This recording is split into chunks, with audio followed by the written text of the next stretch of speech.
No caso, numa campanha presidencial, é a equipe que vai responder as mensagens via Twitter.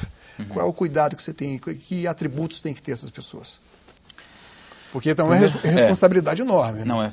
Eu não acredito, por exemplo, que o candidato José Serra, que na campanha alcançou, acho que milhões de seguidores no Twitter, mas acho que ele não estava lá o tempo todo. Não. O que acontece é o seguinte, você vê que o Serra ele respondia os questionamentos dele, ele conversava com os eleitores no período da madrugada, depois da meia-noite, que era o momento que ele tinha para fazer isso.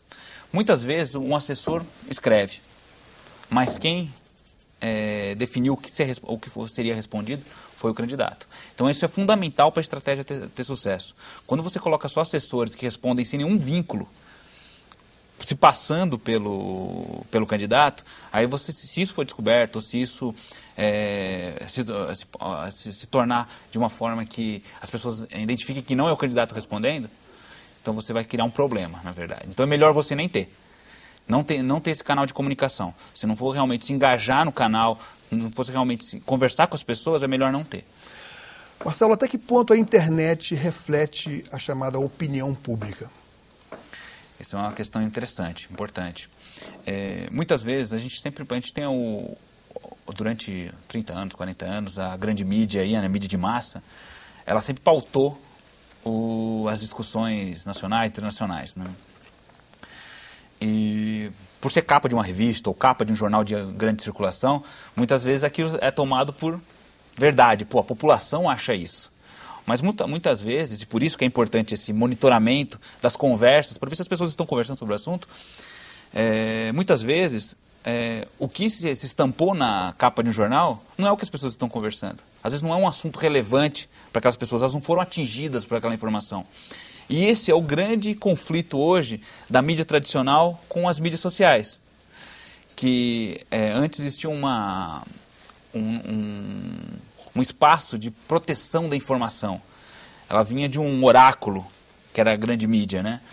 E hoje não, ela pode vir de qualquer indivíduo, desde que esse indivíduo tenha relevância dentro do grupo que ele faz parte.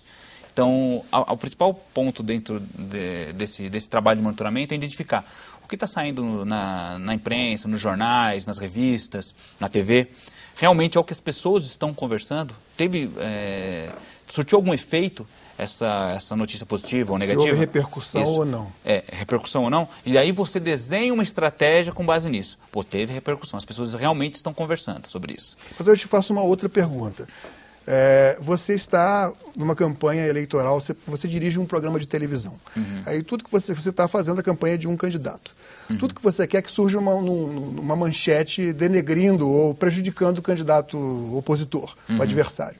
Aí você tem uma imagem de um jornal. Ah, fulano cometeu tal crime, descobriram isso.